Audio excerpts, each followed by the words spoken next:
The world is going to have a new monetary system in this decade that we're in. We're going to experience this huge deflationary crash around the world, and people will just lose confidence in currency. And what do they always go back to throughout history? Time after time, for the last 5,000 years actually, they always go back to gold and silver. We are entering a period of financial crisis that is the greatest the world has ever known. The wealth transfer that will take place during this decade is the greatest wealth transfer in history. Wealth is never destroyed, it is merely transferred, and that means that on the opposite side of every crisis there is an opportunity.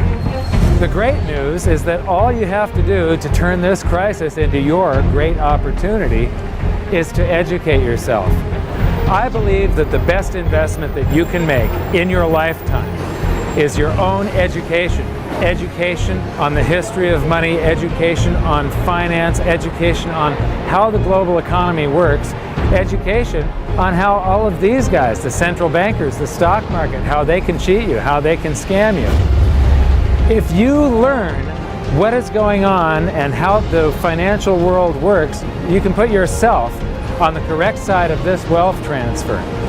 Winston Churchill once said that the further you look into the past, the further that you can see into the future. This program is all about creating your own crystal ball, being able to gaze into the future, being able to change this crisis, the greatest crisis in the history of mankind, into your great opportunity.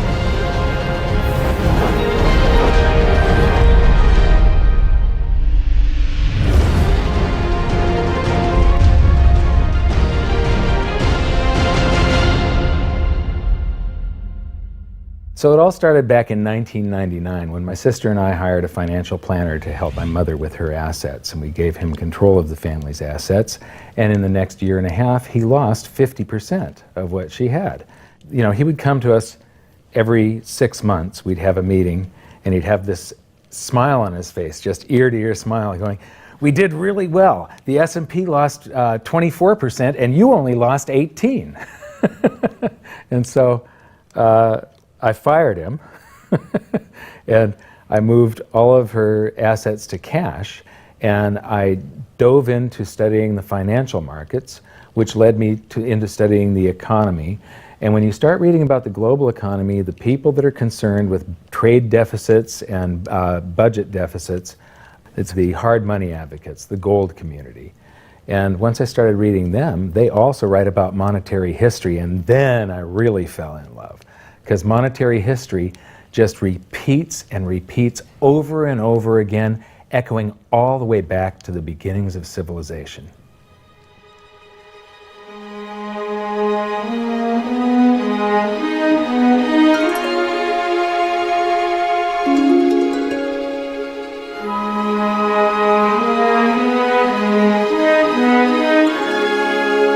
Gold and silver have been the predominant currencies for about 5,000 years, but it wasn't until somewhere between 680 BC and 630 BC that they became money. That's when they were minted into coins of equal weights somewhere in Lydia, where each coin was the same size and had the same weight. This made them interchangeable. It's called fungible. At that point, they became useful as a unit of account, a measurement. You could price a good or a service in those gold or silver coins in a certain number of them. And it was always the same for anybody whenever they were buying that good or service. But it wasn't until they made their way to the world's first free market society, the prototype of democracy, the cradle of civilization, Athens, that they exploded in use. Suddenly, money found its natural home, the free markets.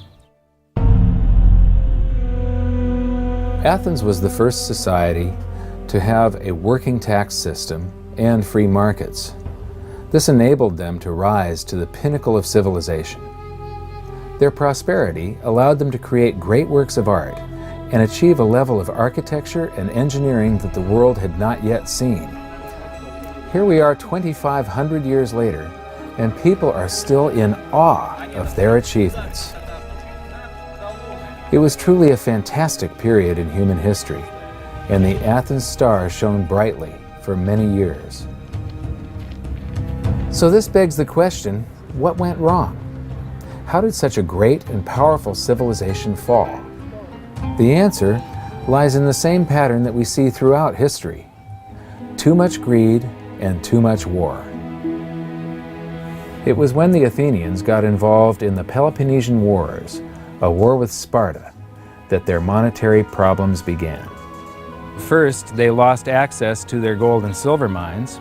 They were also paying armies that were on foot, and they were miles and miles away from Athens. So as they pay their armies to buy goods and services from the local populations, a deflation occurs in Athens because they're sending all of their coinage out of the city. Then they started debasing their coinage to pay for the war. If you take in 1,000 coins in taxes, and then you melt those down, those gold coins, and you mix 50% copper into your gold, now you can mint 2,000 coins. So if you take in only 1,000 coins, but you spend 2,000 coins, what is that called? That is deficit spending. Athens began to do that during this war with Sparta. They also had these great public works, which were very expensive, and they finished the Temple of Athena Nike during the truce in the middle. There was a 6-year truce in the middle of this 27-year war. So they didn't stop their great public works and allow their market economy to heal from the expense of this war. As they debased their coinage, people would take the new debased coins at face value at first, until there were a whole bunch of those. And there's something called Gresham's Law, where people tend to save to keep the thing that's rare, and they spend the thing that's common into circulation first. So all of the gold and silver coins started to disappear from circulation and become quite rare, and it was just these copper coins. Suddenly, it took a whole bunch of copper coins to buy a gold or silver coin, one of those old gold or silver coins. This is the first time that gold or silver ever had a price. Before that, everything was measured in a weight of gold and silver. So a large factor in Athens' downfall was the expense of war, the expansion of empire, the debasement of their currency, the eventual inflation that was caused. You know, they minted these coins until they became nothing but flecks of copper. This was actually the world's first hyperinflation. And what it did was it financially debilitated Athens to the point where in 404 BC they surrendered to Sparta. And eventually they became nothing but a satellite of Rome. The thing that amazes me is how history just keeps on repeating and repeating and repeating, and we never learn from all of our stupid mistakes. We just repeat the same stupid mistakes over and over and over again. Today we are doing the same thing that the Athenians did that caused the loss of their great culture. We're doing the same currency debasement. We're doing the same deficit spending, and it's for the same reasons. It's for war, and it's for great public works. The interesting thing about the Peloponnesian War was how it started. I would say one of the interesting parallels is that it started really with Athens at its height and with a level of hubris that set them down the road towards ruin. Perhaps they felt that they were, Superior, couldn't make a mistake. Exactly. They knew better. Exactly. And they ended up destroying their society as a result. It's a road that we're going down today, right? I think absolutely. Yeah.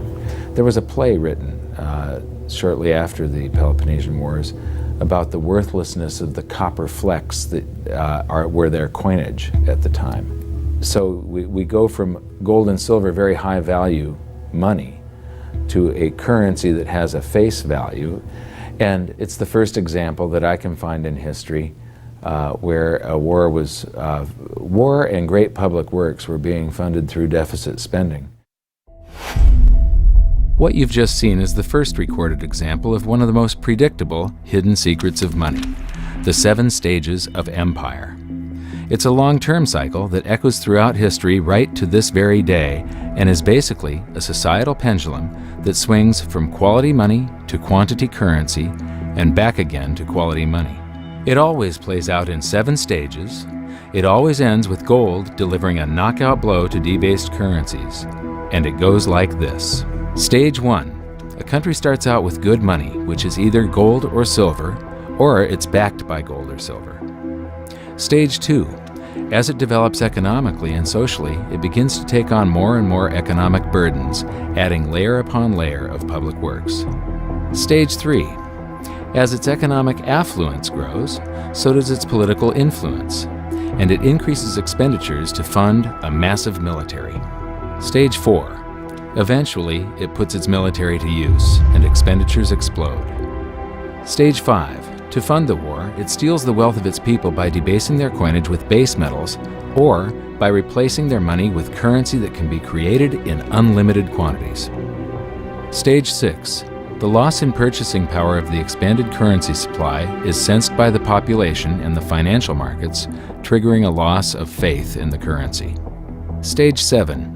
A mass movement out of currency into precious metals and other tangible assets takes place. The currency collapses, and gold and silver rise in price as they account for the huge quantity of currency that was created. This process transfers massive wealth to those who had the foresight to position themselves beforehand in real money, gold and silver. You know, our monetary system basically steals from the poor and middle class and transfers the wealth to the banks. We see this throughout history, and it's just repeating over and over again. What's happening in Greece right now is basically the same thing that was happening back in 407 BC. The deficit spending to fund all of these public works and the debasement of their currency supply caused them to become nothing but a satellite of Rome. Today, they're becoming nothing but a satellite of the banks. Well, the idea of Gresham's law is simply that people are going to hold on to what's value and spend what isn't valuable. Way back in my youth, I was 11 years old when we went from a silver-based monetary system to a purely fiat system. People saw that silver was money, they got used to it, they didn't really think about it. And in 1965, under President Johnson, he basically said, well, silver's too valuable to be money. We're going to just start putting out these substitutes, which were what we call cupro-nickel coins. They were nickel, they were copper plated with nickel at the time. And of course, the metal value was far less. And I understood that as a kid, and yet very few adults really seemed to get the idea of what was really going on. There were a few, and it only takes a few. And of course, the Gresham's law took effect, so the currency came out of circulation rapidly. It's very interesting to me, knowing monetary history fairly well, is they're always, put out in silver-looking or gold-looking form. I mean, in most cases, you'll have, in fact, they look rather interesting. I mean, some of them are like silver on the inside and gold on the outside with the look. They have no value at all, really, other than melt value of pot metal. To me, it's sort of at a subconscious level. Why are they making them gold-colored? Why are they making them silver-colored? I think there's an inherent knowledge in the human species that knows that gold and silver have value. So if they look in their pocket and they see something gold-colored or silver-colored, it gives them kind of a warm, fuzzy feeling. And it's like, oh yeah, but there's no value in these coins, really.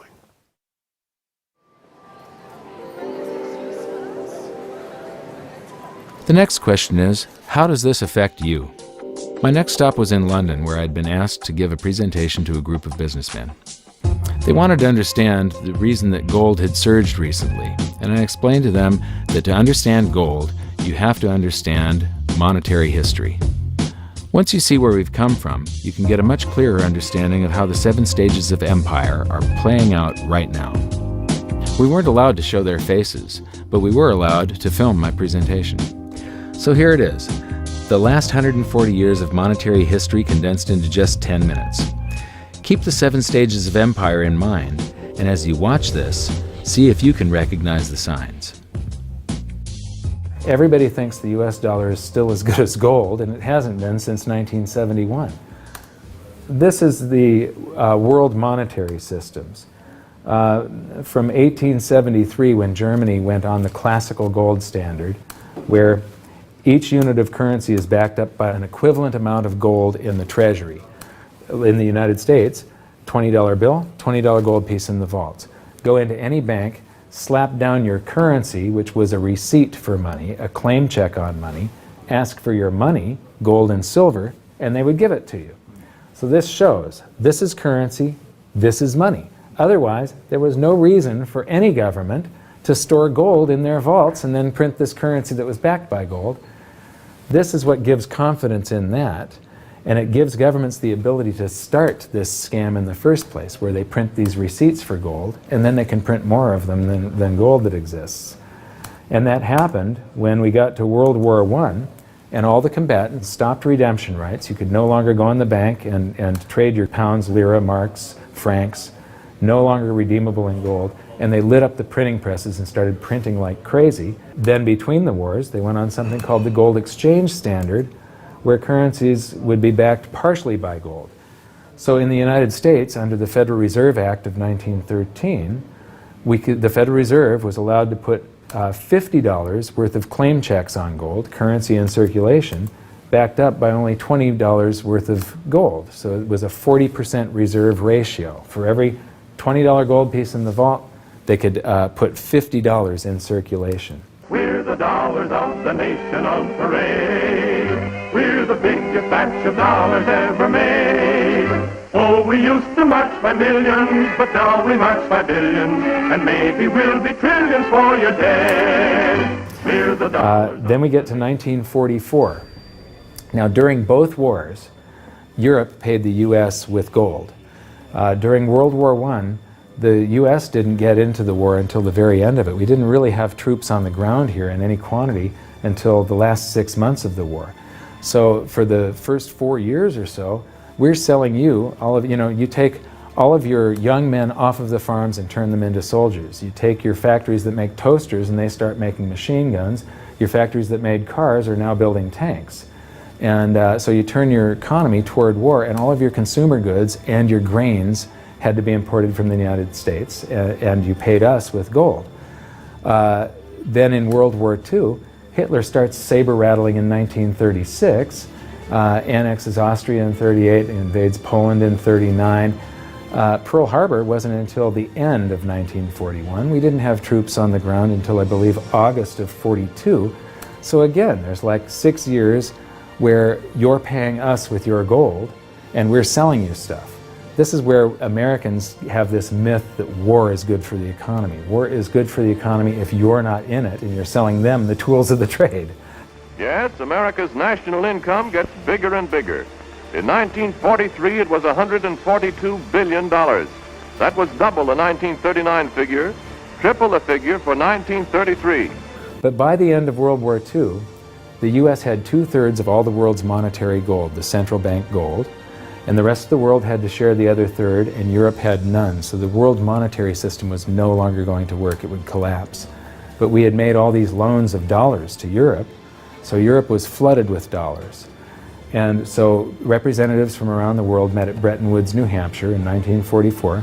They came up with a new world monetary system called the Bretton Woods system, where every currency on the planet, with the exception of just a few, they would be backed by the US dollar, and the US dollar would then be backed by gold at $35 per ounce. This gave confidence to all currencies. So this gave the world stability, and it pegged all the world's currencies to each other through the dollar to gold. So there was no such thing as the Forex. Currencies didn't float. The exchange rates were fixed year after year, and this helped to make world trade boom.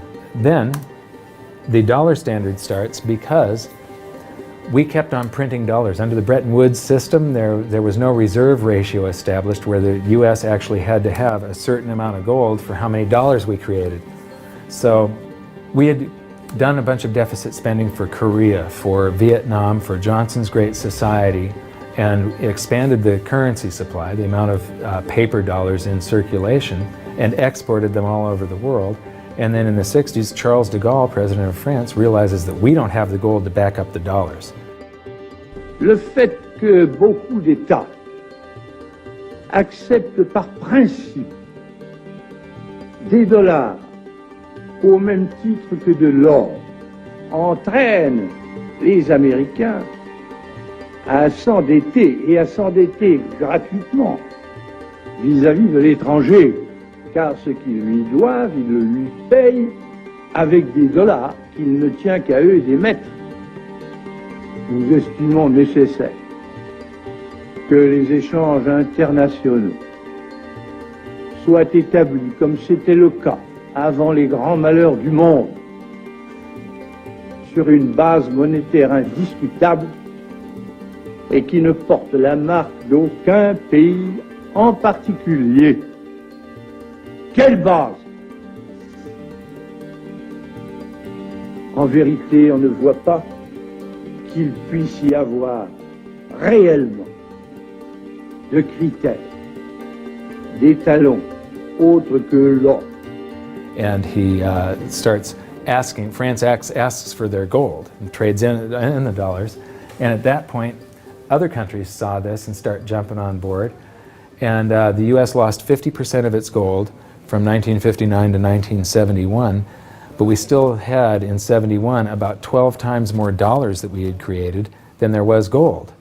And this run on the bank, basically, the US now being the bank, this is a giant worldwide bank run, because the US, for the second time, had committed a fraud and created more receipts for gold than there was gold.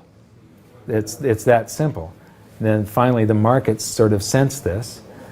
And Nixon was forced to take us off the gold standard, because if he had paid out gold until it got to zero, once we couldn't pay on some of those dollars, the entire worldwide monetary system would have collapsed.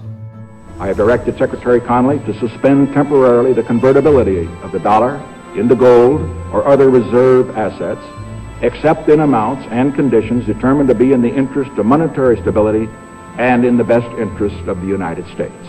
In full cooperation with the International Monetary Fund and those who trade with us, we will press for the necessary reforms to set up an urgently needed new international monetary system. And on August 15th, 1971, all the world's currencies became fiat currency. I don't know why the rest of the world didn't rush out and hang him, but they didn't. They just all went along with this. To our friends abroad, I give this assurance. The United States has always been and will continue to be a forward-looking and trustworthy trading partner. There have been thousands upon thousands upon thousands of fiat currencies throughout history, and there isn't one that survived. It is a 100% failure rate. And we started this experiment where all the world's currencies would be fiat currencies simultaneously in 1971. But what we have here, 30 to 40 years, different monetary system, 30 years, 28 years, 39 years plus, what's next? The world is going to have a new monetary system in this decade that we're in. We're going to experience this huge deflationary crash around the world. The world will probably end up on some sort of new monetary system, probably after governments try and print their way out of this and cause hyperinflations of all the currencies, and people will just lose confidence in currency. And what do they always go back to throughout history? Time after time, for the last 5,000 years actually, they always go back to gold and silver. In a world of floating currencies, and that's what all national currencies are today, they bob up and down relative to each other, but they're all sinking relative to gold. That includes the dollar as well as the euro and the British pound and all the others. They're going to continue to lose value, continue to lose purchasing power. Personally, I don't think there's any way of avoiding what is coming. There's no way to fix it right now. There's only a way to either let it wipe you out or to benefit from it. And I want to make sure that it's not just a few of the big investors in the world that are ending up with all the cookies. I want to make sure that there's as many small investors as possible that are benefiting from it, because that's what makes society run. Middle class, small investor. One of the biggest challenges for human beings is that physiologically we are designed to operate in recency. You know, the fight or flight response is literally in my cells, literally. And so that when I'm in the wild, it's about I need to look for something to eat or make sure I don't get eaten. And how that translates into the modern world is that we think only about what's happening immediately in front of us. And so we think a long time is last week. In the world of YouTube and Facebook and instant messaging, we think 3 seconds is a long time. Like, did you get the post already? I already posted it. And the reality is that if you look at history, and I don't mean a week, I don't mean a month, I mean decades, I mean 100 years, I mean a couple of 100 years, I mean more than a couple of 100 years, you can start to see some patterns. You can see some things that are going on because history repeats itself. There are some trends and there are some movements that you can learn from. And you literally have to go outside of your human instincts to look at history, because we just want to focus on right now, because as I said, that's about either eating or being eaten. So we've got to go beyond that, and that means not just focusing on the here and now, but learning some real powerful stuff from what's happened, because there just might be some indicators there as what's going to happen in the future. Now, the 7 stages of empire, just as a reminder, started with sound money, and then a country adds layers of public works and social programs, and then develops a massive military, and then puts that military to use. And to pay for the war, it debases its currency supply, which causes a loss of faith in the currency, which then leads to a currency crisis, and gold does an accounting of the expansion of that fiat currency supply that happened over all those years of the first 5 stages. We are in the 6th and beginning the 7th stage. Gold started the accounting in the year 2001. It was $250 then, but we're still in the very early stages of this.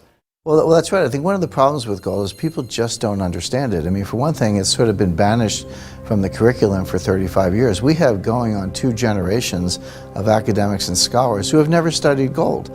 Unless you're a specialist in economic history, you can go back and look at it. Now, when I was in university and even when I was in graduate school in economics, we were still on the gold standard in some form. It was fairly attenuated, but when you studied the IMF and you looked at how they present the finances of a country and the breakdown of the reserves and the capital accounts, gold was a line item in the capital account, and you had to understand how it, what role it played and how it could equilibrate in terms of balance of trade. Well, that's gone. The IMF, Nixon went off the gold standard in 1971, and bright young economic students just don't understand gold. They think it's a joke, or they think it's maybe a commodity trade or a momentum trade. They don't understand that it really is money par excellence. So now we've learned that money was born in roughly 630 BC when it became fungible. It was free markets and sound money that led to Athens' great prosperity. But debasement of their money for deficit spending on war and public works played a large role in their demise. Over the past 140 years, we've debased our own currencies to the point where 2 generations of scholars don't even understand gold. We learned about Gresham's law and that bad money drives out good. In recent history, there has been a new monetary system roughly every 40 years. And we've learned that we are in the 6th stage of the 7 stages of empire. So that's it for this episode. Join us next time when we learn more about the chaotic state of the US dollar standard and how it's going to affect you no matter where you live on the planet. When I wrote my book, I said that we're coming into an era that is going to be the greatest wealth transfer in the history of mankind. Therefore, it's the greatest opportunity in the history of mankind. I've made it my mission to help as many people as possible get through this crisis and to come out on the best side of the wealth transfer. I've just finished filming an exclusive presentation titled How the 7th Stage Will Unfold, where I detail what I'm doing personally to prepare for a range of scenarios. It's available at hiddensecretsofmoney.com as part of your free information toolkit. So my challenge to you for this episode is to try and find a single example in all of monetary history of a crisis that was brought on by too much deficit spending, too much debt, and too much currency debasement being solved by more deficit spending, more debt, and more currency debasement. Until then, good luck, and I'll see you at the bonus presentation at hiddensecretsofmoney.com. Thanks. You bet. There is no other side. You're either silver and gold or you're doomed. That's exactly the way the world is always working. That's the way it's working right now. Turn on the television, watch with the price of gold. Look at the dollar going down. Gold's going up, silver's going up. That's exactly the way it's always worked, and it's always worked that way, and it's working that way now. And why is anyone surprised? Why is anyone surprised? It's always worked like that. That's 5,000 years. That's right. 5,000 years in a row, it's worked exactly that way. It's happening that way now. And ooh, wait a minute here. Weird. Beyond weird. Mike Maloney's Hidden Secrets of Money is made possible by the clients of goldsilver.com. Your continued loyalty and support allows us to educate the public on how to both protect themselves and benefit in the turbulent times ahead. To all goldsilver.com customers, thank you. Hidden Secrets of Money would not be possible without you.